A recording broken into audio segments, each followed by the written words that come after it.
Welcome to the Apple Box Podcast, and today we are going to talk about, well, me, the host, Danny Lau. You are going to get to know me going from UPS and working with $7 left in my bank account and quitting my job to then becoming a full-time cinematographer. We are going to talk about my mindset, things that have got me through hardships and hard times in this industry. Many who knew me early on in my career knew me as somebody who worked relentlessly, who worked hard, who hustled his ass off. And I got that reputation simply by just being anxious and wanting to do more, and always being ambitious and being a dreamer and being passionate. When I got to the point where I was finally making money in this industry, I felt it falling apart. And that's where the redemption story comes along near the end. So welcome to the Apple Box Podcast. My name is Danny Lau, and I'm here alongside my co-host, Anthony Balcinas. Let's get into it. This episode, we have Danny, one of the co-founders of Faction, and we're going to be talking about his backstory and how you got to this point. So it's kind of weird because I'm used to intro. being the intro. Yeah, not the guest. So yeah. So let's start from the beginning. How'd you even get into this industry? When I was a kid, and I mean like really, really young, I don't know exactly what age, but I had this computer, and this computer was like, at that time, was like, whoa, it had a turbo button. So you press it and it goes faster, which is weird. The second I got one of those computers, I begged my mom for it. I got into Macromedia Flash, which back then was like, you work frame by frame. You could put photos in the frame and you could do that type of stuff. So I was kind of creating like trailers. So I was obsessed with photos. I don't know why. I was just obsessed with like magazines that had photos. So it takes celebrities and things that people I looked up to. Come on. Yeah. How old were you? I was a kid. Right? And the internet just came along. So like dial-up just started up. So I started looking at photos of like people I looked up to, even like, it doesn't matter who it was, right? And then I kind of put music in there and I created these trailers. So immediately right off the bat, I was into like creating stories with photos. So that's how I kind of started off. As a kid, I didn't know where that was going to go. Well, I don't know what I was going to do for me, right? Yeah. But I always knew that I was different. I was always a little bit more the quiet kid. You know, I didn't have friends. I didn't speak a word to anybody in my classes until I was probably in grade school. Like I was always in my head. I was always like fantasizing things in my head. And so that's the origin of like, you know, like as a kid, I was like, I don't know what this means. And then when I eventually got to high school, I actually took acting.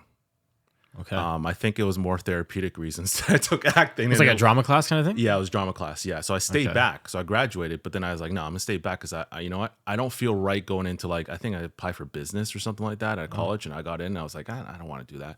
And then something told me like, stay back. So I stayed back 2 years. No one understood why. In high school? In high school. Okay. You had to take drama and like do like stage acting and all that kind of stuff. So you just did drama for 2 years? Just did drama for 2 years. That's kind of sick. Yeah, and I was like, I think it was a year or 2 years. I can't remember so far, but I did stay back. And so I stayed back, not needing any credits. I just took drama. And so I came in, I did a class, and I remember I did a play. And in that play, I had to do this. It was some weird, I was like a part of a short story or whatever, where like I die from like a dumbbell falling, or like the bench press falling on me or whatever. Like the barbell, yeah. Yeah. And I remember like when I did that play, like everybody on the crowd was gasping because I guess I sold it really well. Right. And I was like, Your death? Yeah, my death. Yeah. Yeah.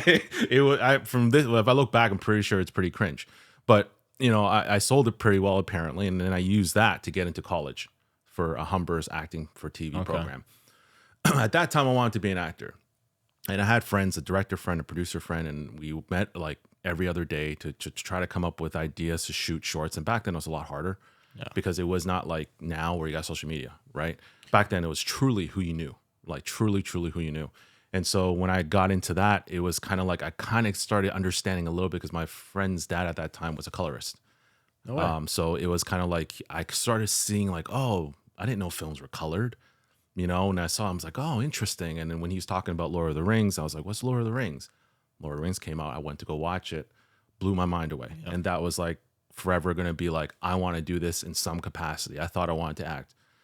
Unfortunately, that relationship went sour and I quit. I was at that point, it was I'm not going to get into exact details, but I was pretty much screwed over. And when we finally got distribution for one of our short films, we made a handful of short films. And when we finally got distribution, you know, pretty much they tried to take everything away from me, all my credit, everything that I, you know, was part of in that. So it kind of traumatized me a little bit in the sense of like, oh, like he not only is business, but like as my best friend at that time, my best friend like screwed me, right? Wow. And so that made me go, you know, discouraged me, and I got into regular jobs. I was working Canadian Tire, I was working UPS, I was working stores, retail, all that kind of stuff. And I always knew in the back of my head, I did that because I was essentially depressed or sad from the fact that I got screwed over. And so one day I had one of my training partners at the gym. It was just now Bazooka Kickboxing, but back then was Ultimate Martial Arts. He was my training partner. Me and him were just obsessed with like UFC, and we were obsessed with like the UFC countdowns and everything. Yeah. And so then from there, UFC countdowns became like, hey, like our fighters were starting to fight for the first time. Bazooka, when they first opened, Bazooka fighters for the first time are going to an event. They're about to compete. And I was like, if we can get my like camera, like, do you think we can just like shoot this? So at that time I had a Samsung Note 4, and the Note 4 was the first 4K cell phone ever. So I was like, 4K. I'm like, this is it. Come on. So I started filming with that, and I would create these quote unquote countdown shows, or embedded now, like whatever you want to see it as, right? And then so we started creating shows for that, and that became like our thing, and we started our business together. From there, we were like, my editing, I'd say, was probably the strongest point. I snuck into a lot of shows, like a lot of times. You know, my buddy Derek would give me like a wristband and be like, here's a coach's wristband, go in there. And now I got the backstage stuff, right? So With the Note 4? At the Note 4, then switched into a T3i. Okay. Because then my buddy was a photographer. He was a photographer, and he was like, oh, your stuff is pretty good. Here's my T3i. Try it with the kit lens. You know, I think it was like a 55 to whatever. I can't remember. 18 to 55. Something like variable that. aperture. Yeah, it was terrible. It was Plastic. absolutely horrible. Yeah, it was plastic. It was horrible. And at that time, I didn't know what to do. Like, I didn't know. Well, I knew what a record button was, but I didn't know, like, I would literally text him. I'd be like, hey, how do you get a blurry background? Like, I didn't know anything. Yeah. Right. But the editing came back to where my Macromedia Flash days came back from. The Macromedia Flash days of like telling stories through short sequences. Yeah. And so like I created this video of like that captured everybody. Everyone at the gym was like, oh, cool. And then that kind of captured, you know, people's attention. Oh, Danny does video. So, you know, long story short, fast forward a little bit, like from there, we started our business as a duo, as a partnership. And we started shooting locally around everywhere, all around Toronto. And Okay, so you built this business, or you started this business with your partner. What kind of jobs were you doing? we were mainly working in, I would say like social media videos, but that time social media wasn't big. Yeah. So like the social media videos with the glitches and everything like that with people working out, like I would, at least if I were to look back, I didn't know anyone else doing it. So it was just kind of like, let me go back to my Macromedia Flash days where I was flashing things and doing all types of effects, and let me apply it to this. And so I was mainly doing what social media videos that you see these days. Okay. Like back then before social media. And was how many thing. years ago was that? Oh God, that was 8 years ago, I want to say. Probably 8 years. 7.5, 8 years ago, probably. Yeah. Okay, and then you did that, and then how did that lead? Because now I know you worked Glory Kickboxing, Invicta FC. Yeah. Yeah. So what happened was pretty much me and my business partner, we had our differences, and it was difficult because he was one of my best friends at that time. And, I wanted it to leave in a sense of like, in good terms. I didn't want to burn that bridge, but unfortunately, when you're working with someone so closely, feelings get involved. So, we split up, and the moment I split up, I'm not kidding you, it was like everybody just flooded me with hey man, like I would love to like put you on in Glory Kickboxing. Hey man, like would love to have you on the shows. Back then I used to sneak into these shows. I used to drive, me and him used to drive to Chicago and just show up and be like, hi. And they'll be like, who are you? And be like, that's sick. Oh, I have a camera. Do you mind if I like shoot backstage and stuff? And they'll be like, okay. And then my buddy Joe, who's their commentator, was like, yeah, no, he's with me. He knows me. So he helped me get in. Okay. Right. And so like I would just shoot random shows and then I'd give them the footage and I'll be like, here. And, and they were like, oh, this is pretty good. Right. And it took a while. It took a few shows because I came off as that guy who was like, am I trying to steal someone's job? You know? Right. And I didn't want it to feel like that. So I started hanging out with them, and I started going like drinking with them after shows and everything, just to let them know, hey, I'm a good guy. I'm not trying to steal your job. I'm trying to work with you guys. Interesting. Okay. Yeah. And then, so your business partner and you split up. You started doing Glory. Yeah. How did that lead to? Because I know your story. You started making multiple six figures. Yes. In this It business. was a lot of money in the broadcast. Yeah. So what did that look like? How many clients were you working with? Like, Oof. Like at that point, I had pretty much 3 major clients, and those 3 major clients took up every single hour of my day. okay. I was traveling. I was never home. I was probably traveling like 2, sometimes 3 of the 4 weeks of every month. So I was never even home. Wow. And, they were retainers. They were essentially quote unquote contract salaries. It's not really salary, like there's a retainer. And they're pretty much 3 full-time retainers at that point. And so like it became, I was making a lot of money, sure, but I realized I wasn't doing what I loved, What was that moment? Like, when did you realize that you weren't happy, I guess? I think one day when I was on a plane so much, and I think one day when I was coming home, I realized I'm like, I don't really feel like I have a home. That was my biggest, like I just sat there and I was just sad. I don't know why. Like I sat there, I was looking out the window seat, and I was sad. And I said, I'm like, I don't feel like I have a home. I go home and like, I don't feel like I'm at home. And part of that probably has to do with the fact that at that time in my relationship, I was having a lot of troubles with relationships because I was no time at home. And then when I would travel, I'd be like, okay, yeah, well, I'm going to all places all around Europe. I'm going to Asia. I'm doing all these things. I'm like going places I've never been. Yeah. And then when I go there, I'd feel like I'm not going home. Like, you know what I mean? Like I thought like that would help me escape, and then totally wrong. And I started to realize, I was like, okay, so I have money. I'm seeing these checks come in that I've never seen in my life. Accumulating all this gear, all this equipment. Accumulating all this gear and thinking Traveling the world. Exactly. Traveling the world, doing everything, at least on the visual on the outside, that everyone's like, oh Yeah. my God, I want to have that one day. And I realized like, what is actually important to me? And it wasn't any of that stuff. And that was the part I was like, so I had a lot, like a rude awakening where like, is this what I want to do? And I think that scared me because I was like, I don't have a place in this thing. I didn't understand. And then COVID hit, and that's what kind of set it off? Yeah. So, yeah. So I was in that mode, and honestly, I was at the point where I was about ready to start a life. So house, because I could afford it at that time, right? I was Like raise a family? Marry at that time my girlfriend that I thought was, going to be my girl. And then COVID hit.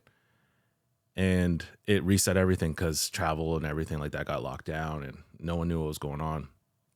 And that was the toughest part of my career, because the blessing in disguise in hindsight, but how it got to there. I had not only all my jobs quit on me, but the work that had already been done. Like, and I'm not going to name specific companies or specific people. People owed me a lot of money. And because COVID hit, it was kind of an excuse not to pay me. And so at that time, I had like a chunk of money that I knew I was going to put aside for like new gear or whatever, and like the house and new car and all that kind of stuff. And here I am sitting deep in debt because, like I thought I was going to get this money in and never got the money in. So I lost all that. Then, my relationship fell apart. And that came a little bit later in the pandemic, but it happened where, I lost a relationship, 6 years with a girlfriend that I lived with that, I remember telling my best friends, like, she's the girl I'm going to marry. Like, she's the one. That's crazy. And I was like, she's part of the reason why I quit. Like I remember exact moment. We stood in the kitchen. We used to live in a basement apartment before we lived in the condo. And she told me, she's like, if you're not happy with your UPS job, then do what you want to do. And we looked at the Toronto Film School and we started looking at options, right? And she's the reason why I quit. So when Quit the regular day job. Quit the regular day job. Yeah, when I quit UPS, it's because of her. right? And I quit UPS with $7 in my bank account, and that's how much like my back was against the wall. That's how like depressed I was at that point. Yeah. You know, like this goes back again, like way back before Glory Days and everything, but like that's what I had to do. And a lot of people think you're crazy and like I'm nuts, but you know, I can't keep living like that, you know? And so fast forward back to where we are, like, yeah, relationship ended, you know, I lost one of my best friends, Derek, you know, that was difficult for everyone in the gym, in my environment, in my community, because my community was just me, my gym. My gym was like my second home. And then at that time I just met you, so we weren't as close yet. But like my friends were, it was difficult because my friends all were gone. They were, you know, one moved to Montreal, one moved back home up down east, another one moved here, another one moved there, and I didn't have any friends anymore. All of a sudden my circle of friends was gone. You know, when my friends passes away, unfortunately, another, you know, friend of mine took his own life, you know, due to hardships of the pandemic. I would assume that played a big part of it. Family was not going well. There's a lot of things that are happening. Literally, the shitstorm hit really hard. And I remember sitting overwhelmed thinking to myself, I got to figure out what I got to do with my life, because if I don't find a purpose now, I'm just going to spend the rest of my time feeling sorry for myself. Yeah. You know, and at that time I was like, what do I like? And cinematography was, you know, back to images, right? Back to when I was a little boy. I was fascinated by photography. And so like I was fascinated by that. So I was like, okay, well, learn how to light. So I started with, you know, little Amaran panels that, you know, and the 300D, and like, you know, like started with those little guys. The OGs, and knowing what a softbox does. And so like I was kind of learning with that, and just kind of like progressing slowly through YouTube University. And, you know, like I was progressively learning that before anyway, like slowly, but when the pandemic hit, like I went hard. Full force. I went full force. Yeah, because when we first met, which is maybe just like 4 or 5 months into the pandemic, like the Danny I knew back then versus the Danny now, the cinematography is like next level. It's developed quite a bit because I just focused on that one thing. And the one thing that I learned the most was, and it's the hardest thing to explain to people, because I don't recommend this to people, like normal people, to do this, but like I go hard when I go hard. Like I focus almost to the point of obsession. Yeah. And so like in 2 years, I developed my cinematography to where it was 2 years ago, which was just documentary shooting, corporate, basic, softbox, 45 degrees. And like I was still figuring out how to get a hair light. Like I didn't know how to mount a hair light, you know, back then. And like, you know, I think people who, what I was known for was kind of what you were known for, kind of like that guy who just worked. Yeah. And he just like constantly. That's how we first connected, actually, because I saw you on Instagram. I'm like, this guy works more than I do, like, which is hard to believe. And I'm right, yeah. I'm like, but you were traveling. Like I wasn't traveling that much. I would maybe travel once a month. But I saw your Instagram. I'm like, fuck, this guy's always shooting. He's like in Chicago, then he's in LA, then he's in the Netherlands. Yeah, and I'm like, this guy's not sleeping. He's like me. I think that's how we connected first, and then it was. We met at the gym, I guess, because you asked me to shoot the gym photos. So I decided to take a leap up when I committed to it. I was like, how can I get known as a cinematographer? Okay, I need to create a spec, and I wanted to create a spec for a company I wanted to work with at that time, which was Perfect Sports. So I was like, hey, Anthony, I was like, you want to come down and take photos and help me with the spec as well? So at the same time, it was kind of 2 birds, 1 stone, because Bazooka needed photos at that time. And we haven't met yet. We haven't met. And then I was like, well, we could also use the space to create our spec. And I got Joe involved and got him to be the talent in it. Yeah. And we created the spec. And I was sitting there like creating the spec and coloring. I was like, you know, all the stuff I've learned, I'm finally putting into play. And I realized, I'm like, I guess it's possible, you know, because like I didn't know what the hell I was doing. Yeah. Like I was like, let me just stick a Nova and then like throw a grid cloth on top and see what happens. You know, some RGB here and there. Some RGB, yeah. We ran blue and everything, and I was like, let's see what happens. And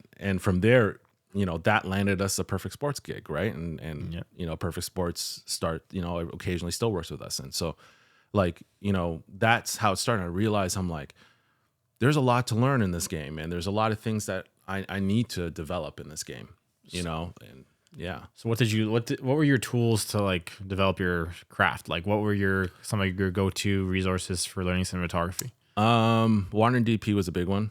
Classic. Patrick O'Sullivan bought into his Patreon like for your all hero. the people. Yeah, I love that guy. I love that guy because it's also fun to learn from. Yeah, he's not just wit. like, there's like, I see a lot of like, cinematography seminars. I used to watch a lot of those. The ones that are like 2-3 hours on YouTube, from like years ago. Yeah, from like the early 2000s or late 2000s. And it's really hard to sit through it because it's kind of boring. Very dry. Very dry, yeah. But Patrick O'Sullivan brought the fun in it. So, Warner and DP taught me a lot. But, other than Warner and DP, I would say, obviously watching content. Yeah. Like Roger Deakins, watching his movies and everything. Breaking it down. Breaking it down and just starting to see what Patrick O'Sullivan taught me was he taught me how to start like seeing things individually instead of just seeing the whole picture. Like, this is pretty.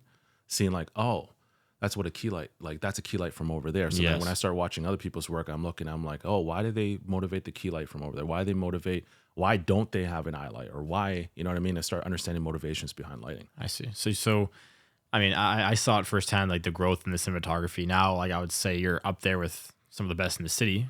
Maybe not as in terms of exposure yet, but that's going to come. I appreciate that. I'm humble. So like I have a hard time believing that, but I accept that. I think if there was like a cinematography challenge and you were put in a room with the same kit, same crew, I think you can compete with most cinematographers. That's why I keep people like you around. This is great support, and I appreciate it because I can't see that, Yeah, I mean, at the end of the day. Yeah. But so now we're starting Faction. What's your goal with Faction? Where do you see it going, and what's like your purpose behind it? I don't think, making a pretty image is going to change anybody or change anybody's life. But I do know that if I can go from the kid that had $7 bank account, quit his job against all odds, against everybody's advice versus everything, and getting to the point where I am now, it's just represents courage, and it represents like the bravery to live a life you truly believe in, regardless of what anybody says. And I think that's what Faction is to me. If it can be anything more than, two guys in a storage unit, yeah, and it can grow into something, that to me is an inspirational story. Yeah. And so for me, ultimately, the goal is to inspire people to chase what they want relentlessly at full force. Nothing I've ever done has made sense. And I think that's the scariest part of like when I talk about my story, because it doesn't make sense. The choices I make are a complete opposite of what you should probably do conventionally. Quitting your job with no money. Yeah, exactly. Quitting your job with no money, and like, even like the way I act and the way I am, like of how sometimes I can be difficult, and I understand that, but it's in defense of who I believe I want to be. And I think sometimes you can't explain that to people. And I think that is going to be the reason why hopefully Faction gets to where it needs to be, because Faction is not going to grow, I don't think, to the point where we can accomplish our missions if we're scared to take risks, right? Yeah. I want this company to be something where like, hey, a kid who, grew up in Scarborough. Well, I guess both of us grew up in Scarborough. Two kids that grew up in Scarborough that started in a storage unit, created this company that then blossomed into something of value to society and to communities, and hopefully continue to do more of that. That's all that matters, man. That's all that matters, Okay, so now we're gonna end the same question we asked the guests. Right. The classic question. The classic one. What would your advice be to young bucks starting out? I'm gonna try to say stuff that's different from the guests that you're gonna hear, because I think you're gonna hear the same things. Be nice, be curious, keep going. Yep. All that stuff is really important. It is the best advice you can get. I think for me, best advice is staying absolutely true to who you are. Meaning that you cannot be afraid to make choices based off of what you believe you are meant to do. Live every single day with no regrets. If you can do that, it's going to be very difficult, because like you're gonna make choices that are gonna hurt people's feelings. I make choices, I'm pretty sure, almost often that hurts people's feelings. Every single time that I have trouble with anything, struggle mentally with anything, is because I went against what my heart said. Yeah, it might make someone else happier if I make this choice, but then I have to live with the burden and the regrets. Yeah. And the reason this is important is because as an artist, I've always said, in order for you to grow as an artist, you don't grow as an artist, you grow as a human. And if you're carrying so many burdens of everybody else, you can never, ever be the artist you can possibly be. You can never reach your potential because you're carrying so many burdens. And so much of being an artist is about freedom. You got to create freedom in your soul. You got to create freedom in your life. If you don't allow yourself to be 100%, you will never be 100%. And so you have to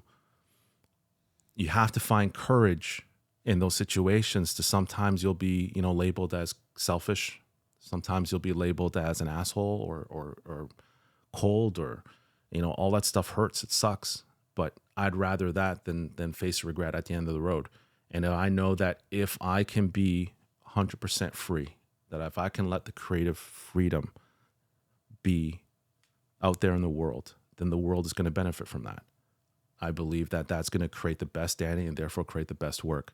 And if you can you got it. That all comes down to stemming down to that one thing of just be true to yourself, be you, regardless of what that is, and find the environment that supports that cause. I think that's very, very key. I would not be here today as good as I am, as strong as I am, if it wasn't for people like you, if it wasn't for people like Joe, if it wasn't for people like Hilton and Cynthia's, like my personal friends who have nothing to do with my film career, right? Like it's people who almost blindly follow me in a way. And like, as much as like, I appreciate that, it's, I think what the value that it offers me is it allows me to continue to believe in times that I don't feel like I believe, right? I think that allows me to stay on track. And I think it's important that you create an environment that does that. And believe me, your environment defines your life. You are not Superman. You are not going to do this on your own. This industry it will eat you alive. And if you think you could take it on yourself, me against the world mentality is the worst mentality you can bring into this industry. You need to leverage your environment. You need to leverage your friends, and you need to pull from your network. It's the only way that you can grow in this industry. And, sometimes cutting out the wrong person sometimes means cutting out people like family and people like your girlfriend or boyfriend or whatever, or your best friends sometimes. And that's when it gets very difficult. And it's easy to kind of imagine it, but it's difficult when you're in the moment. You got to face that person. You got to look them in the eye and be like, I don't think we can hang out anymore. I don't think we could see each other anymore, or whatever the situation may be. Yeah. So when you go into this industry, I think you have to find courage, and you have to be brave, and you have to do that in the small things in life so that you can start doing it for the big things in life. It's the small battles, man. Learning to say no to one gig can sometimes it's not about saying no to one gig. It's about learning how to say no when it matters. Like when time comes, if you don't do it for little things, what makes you think you're going to do it for the big things? Yeah. Right? You got to pick those small things. Sometimes it's more about principle than it is about action. And the last thing I'll say is enjoy the process, and the result is just a byproduct of how hard you worked. So, if you win an Oscar for a byproduct of how you worked, excellent. But don't let that be your be-all, end-all goal, because cinematography is not about goals. It's a lifestyle. It's about being able to continue to live that lifestyle. And if you can continue to live it, you're winning. If you're in it when you're 80, if I'm 85 and I'm still somehow a DP, I won. Yeah. It's not about the glitz and glamour and all that kind of stuff, because it sucks when you got to hit your goal and that's your goal. Like, you hit it and then you're like, now what? Well, can you imagine winning an Oscar and then when they sweep up the red carpet and then they're cleaning up the popcorn off the seats? I'm not gonna lie, like it's my biggest dream, but I think every cinematographer wants to win an Oscar, but it's one of my biggest dreams in the world. Like I used to practice my Oscar speech in front of the mirror and stuff like that, and I was like, I used to do that kind of stuff. It's a big goal, right? But it doesn't define my career. So whether it happens to me or not, I'm not concerned with it. I said my goal is to change lives, and I believe that hopefully my story can change lives. I want to build a legacy. That's it. That's it. Boom. Cut. That's a podcast right there.